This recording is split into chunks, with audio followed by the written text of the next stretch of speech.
Hello दोस्तों, कैसे हैं आप सब। हमारी कहानियां देखने के लिए हमारे चैनल को सब्सक्राइब कीजिए और हाँ, बेल आइकॉन पर क्लिक करना मत भूलिएगा। रामपुर गांव में ढुल्लू नाम का एक लड़का रहता था। ढुल्लू के पिताजी बढ़ई का काम करते थे और बाहर लकड़ियों से तरह तरह के सामान बनाया करते थे। ढुल्लू हमेशा शरारतों में आगे रहता था।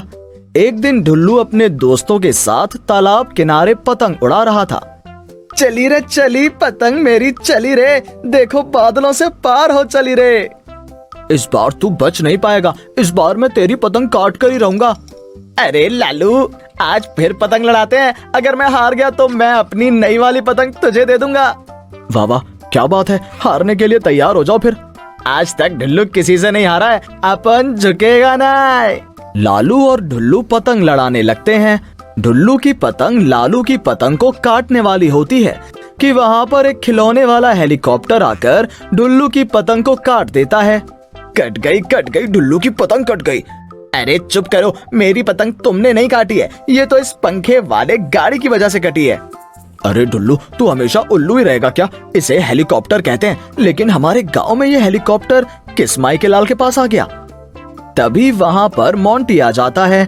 मोंटी महंगे कपड़े और काला चश्मा लगाया होता है। वो रिमोट से हेलीकॉप्टर उड़ा रहा होता है। अच्छा, तो ये हेलीकॉप्टर तुम्हारा है? तुमने ही अपने हेलीकॉप्टर से मेरी पतंग काटी है। तुम लोग अभी भी पतंग उड़ाते हो? ये देखो मेरा लेटेस्ट हेलीकॉप्टर, ये रिमोट से चलता है। कौन हो तुम जो हमारे गांव में आकर हमारा ही मजाक उड़ा रहे हो? मैं इस गांव में नया आया हूँ, मेरे पिताजी के पास बहुत पैसा है। ये मेरा एकदम लेटेस्ट टेक्नोलॉजी वाला हेलीकॉप्टर देख रहे हो, मेरे पिताजी ने विदेश से मंगवाया है। चलो हटो यहाँ से, मैं यहाँ पर अपना हेलीकॉप्टर उड़ाऊंगा। मोंटी बहुत ही रईस बाप का बेटा था। उसके पास महंगे महंगे खिलौने और सामान थे। इस बात का फायदा उठाकर मोंटी हमेशा दूसरों के ऊपर रौब जमाया करता था। मोंटी ढुल्लू और लालू को वहाँ से हटाकर वहाँ पर खुद हेलीकॉप्टर उड़ाने लगता है। कल का आया हुआ लड़का हमारे पतंग उड़ाने की जगह हड़प रहा है। मैं तो चला उससे दोस्ती करने, मुझे तो वही हेलीकॉप्टर उड़ाने को मिलेगा। ढुल्लू बिल्कुल अकेला हो जाता है। गांव के सारे लड़के मोंटी के पीछे लग जाते हैं। मोंटी इस बात का फायदा उठाकर उन लड़कों से अपने सारे काम करवा लिया करता था। ये देखकर ढुल्लू को बहुत बुरा लगता है और वो घर जाकर अपने पापा से हेलीकॉप्टर दिलाने की जिद करने लगता है। पापा, मुझे भी हेलीकॉप्टर चाहिए। वो मोंटी अपने हेलीकॉप्टर दिखाकर हम सभी को चिढ़ा रहा है। बेटा, हमारे पास इतने पैसे नहीं है। मैं इस गांव में एक छोटा सा बढ़ई हूँ, मैं इतना महंगा हेलीकॉप्टर कहाँ से लाऊंगा? लेकिन मैं तुम्हारे लिए हूबहू वैसा ही लकड़ी का हेलीकॉप्टर बना सकता हूँ। सच में? फिर तो मैं अपने हेलीकॉप्टर के साथ मोंटी के हेलीकॉप्टर से रेस लगाऊंगा। लल्लन अपने बेटे के लिए हूबहू वैसा ही उड़ने वाला लकड़ी का हेलीकॉप्टर बनाकर तैयार कर देता है। ढुल्लू हेलीकॉप्टर को देखकर बहुत खुश होता है और वो हेलीकॉप्टर को लेकर तालाब के किनारे जाता है। ढुल्लू भी वहाँ पर अपना हेलीकॉप्टर उड़ाने लगता है। ढुल्लू का हेलीकॉप्टर मोंटू के हेलीकॉप्टर से कहीं ज्यादा ऊपर और तेज उड़ने लगता है। अरे, ये किसका हेलीकॉप्टर है जो मेरे हेलीकॉप्टर से भी ऊपर उड़ रहा है? क्यों मोंटी, चौंक गए ना? हिम्मत है तो आकर मेरे हेलीकॉप्टर के साथ रेस लगाओ। रुक, तुझे मैं अभी बताता हूँ। दोनों हेलीकॉप्टर रेस लगाने लगते हैं। ढुल्लू का हेलीकॉप्टर मोंटी के हेलीकॉप्टर से कहीं ज्यादा तेज और ऊपर उड़ रहा होता है। ये देखकर मोंटी को गुस्सा आ जाता है। मोंटी चुपके से एक पत्थर उठाकर ढुल्लू के हेलीकॉप्टर के ऊपर मारता है, जिस वजह से ढुल्लू का हेलीकॉप्टर टूटकर नीचे गिर जाता है। ये देखकर मोंटू और उसके दोस्त हंसने लगते हैं। जा, तेरा हेलीकॉप्टर तो टूट गया, अब क्या रेस लगाएगा? मैं जानता हूँ तुमने ये जानबूझकर किया है। चले जाओ यहाँ से, बड़े आए मुझसे बराबरी करने के लिए। मैं मानता हूँ मेरे पास तुम्हारे जितने पैसे नहीं है, लेकिन मैं तुम्हारी तरह छल कपट नहीं करता हूँ। अगर तुम में हिम्मत है तो कल हेलीकॉप्टर रेस हो जाए। हाँ हाँ ठीक है, वैसे भी तुम इस टूटे हुए हेलीकॉप्टर से कैसे रेस लगा सकते हो, मैं भी देखना चाहता हूँ। ढुल्लू हेलीकॉप्टर को उठा लेता है और वो अपने पिताजी के पास लेकर जाता है। पिताजी, मेरा ये हेलीकॉप्टर टूट गया, इसे फिर से लगा दीजिए ना। आज मेरे पास वक्त नहीं है, मैं इसे नहीं बना सकता।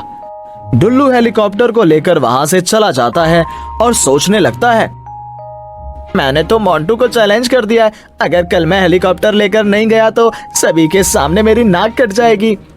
तभी डुल्लू की नजर सामने बम्बू पर जाती है और वो खुद बम्बू का हेलीकॉप्टर बनाने लग जाता है। बहुत मेहनत के बाद उसके हेलीकॉप्टर बनकर तैयार हो जाता है। अब वो रेस के लिए बिल्कुल तैयार होता है। अब मैं देखता हूँ इस मोंटी को, उसे तो मैं हराकर ही रहूंगा। अगले दिन हेलीकॉप्टर रेस शुरू हो जाती है। कभी मोंटू का हेलीकॉप्टर आगे तो कभी डुल्लू का हेलीकॉप्टर आगे होता है। डुल्लू का हेलीकॉप्टर दूर हवा में मजे से उड़ रहा होता है। तभी मोंटू का हेलीकॉप्टर एक पेड़ से जाकर टकरा जाता है और वो नीचे गिरकर पूरी तरह से टूट जाता है। अरे ये क्या हो गया, इतना महंगा हेलीकॉप्टर टूट गया। अब तो मेरे पापा मुझे बहुत डांटेंगे। ये हेलीकॉप्टर खास उनके दोस्त ने विदेश से लाकर दिया था। तुम चिंता मत करो, मैं तुम्हारे लिए भी बम्बू का हेलीकॉप्टर बना दूंगा। उसके बाद हम दोनों साथ में हेलीकॉप्टर रेस लगाएंगे। तुम मेरा मजाक उड़ा रहे हो ना, जैसे मैंने तुम्हारा हेलीकॉप्टर टूट जाने पर मजाक उड़ाया था। नहीं नहीं, ऐसा बिल्कुल नहीं है। मैं तुम्हारी तरफ दोस्ती का हाथ बढ़ा रहा हूँ, तुम रो मत। सच में मुझे माफ कर दो, मैंने जानबूझकर तुम्हारा हेलीकॉप्टर तोड़ा था।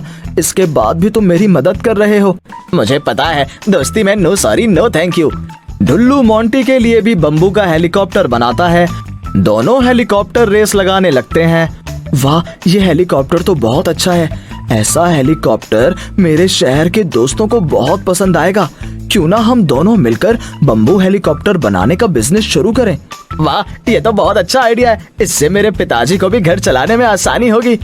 इसके बाद से डुल्लू बम्बू हेलीकॉप्टर बनाने लगता है और मोंटी उसे शहर में बेचने में मदद करता है। दोनों का बिजनेस बहुत फूलता फलता है और दोनों में पक्की दोस्ती हो जाती है और दोनों खुशी खुशी रहने लगते हैं। केरल के गांव में मोहन अपने बेटे टोनी और बेटी मोनी के साथ रहता था।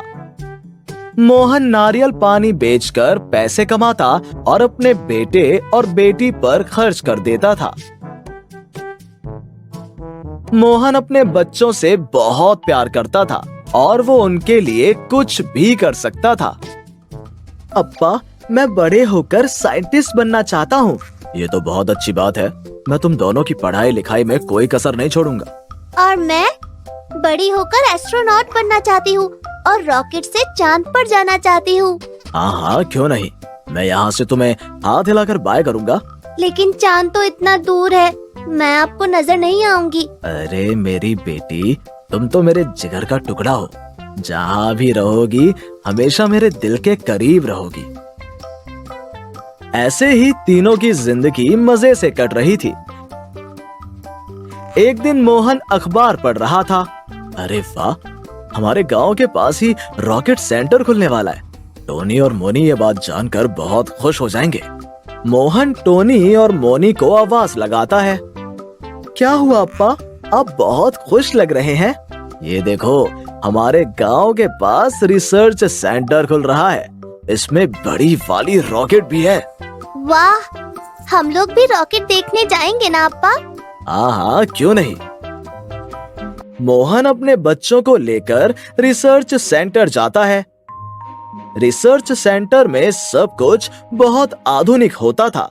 बड़े बड़े रोबोट और इलेक्ट्रॉनिक गेट लगे हुए थे। क्या बात है, एक दिन मैं भी साइंटिस्ट बनकर रिसर्च सेंटर में बड़ी बड़ी रिसर्च करूंगा। और मैं रॉकेट में बैठकर चांद पर जाऊंगी। हाँ बेटा, क्यों नहीं। तुम दोनों बहुत होशियार हो। तभी वहां पर साइंटिस्ट जॉनसन आ जाता है। तुम सब यहाँ कैसे आए? यू गरीब, ये कोकोनट बेचने की मंडी नहीं है। अरे नहीं नहीं सर, मेरे बच्चों को ये रिसर्च सेंटर और रॉकेट देखना था। इन दोनों का सपना इस रिसर्च सेंटर में काम करने का है। Is it a joke? हाँ? तुम जैसे गरीब लोगों के मुंह से इतनी बड़ी बातें शोभा नहीं देती। तुम चार शब्द अंग्रेजी के बोलकर खुद को बहुत विद्वान समझते हो। एक दिन मेरे बच्चे इससे भी अच्छा रॉकेट बनाएंगे। जाकर तुम नारियल पानी बेचो।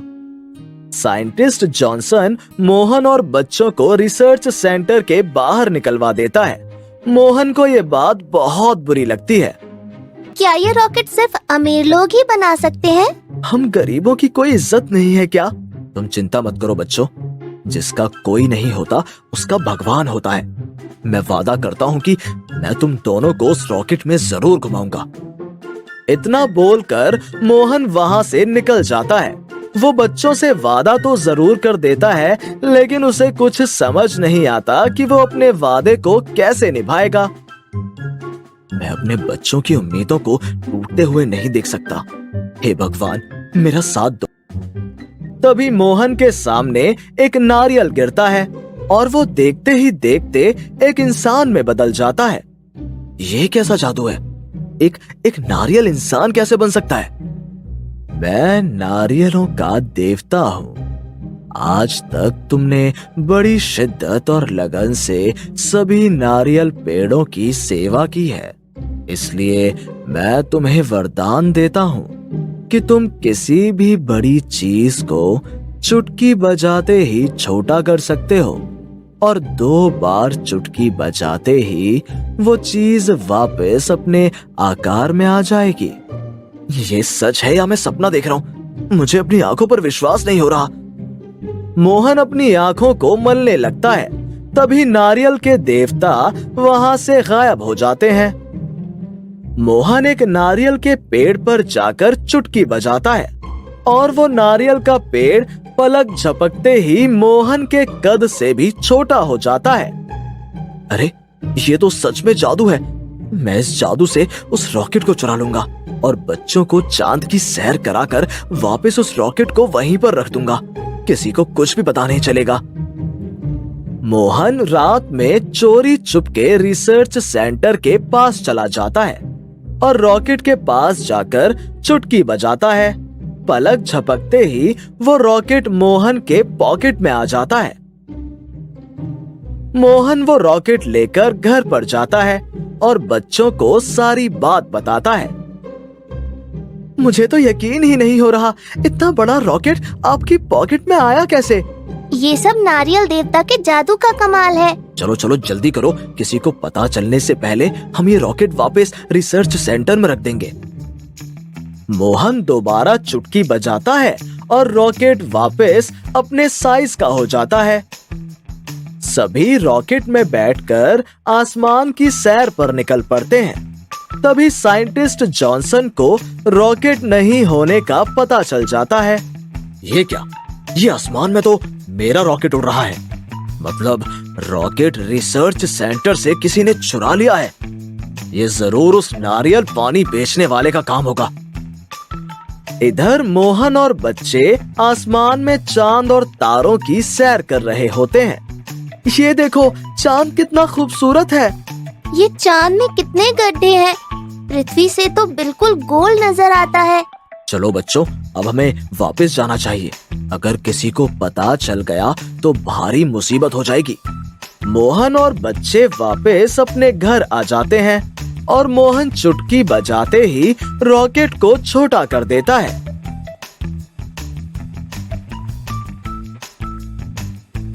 तुम दोनों घर पर रहो, मैं रिसर्च सेंटर में इस रॉकेट को वापस रख कर आता हूँ। लेकिन जरा संभल कर, किसी की नजर ना पड़े। पॉकेट में रखकर रिसर्च सेंटर ले जाता है और वहां जाकर वापस उसे बड़ा कर देता है। साइंटिस्ट जॉनसन ये सब देख रहा होता है। मुझे पता था कि ये रॉकेट तुमने ही चुराया है, लेकिन तुमने चुटकी बजाकर इसे बड़े से छोटा कैसे किया? ये सब ऊपर वाले की कृपा है। मोहन अपनी चोरी कबूल कर लेता है, लेकिन साइंटिस्ट जॉनसन के पास कोई सबूत नहीं होता है, इसलिए वो मोहन का कुछ नहीं बिगाड़ पाता। मोहन हंसी खुशी वापस अपने घर चला जाता है और साइंटिस्ट जॉनसन चुटकियां बजा बजा कर अपनी दोनों उंगलियों को पकोड़े की तरह फुला लेता है, लेकिन रॉकेट का साइज नहीं बदलता पाता और वो माथा पकड़ लेता है।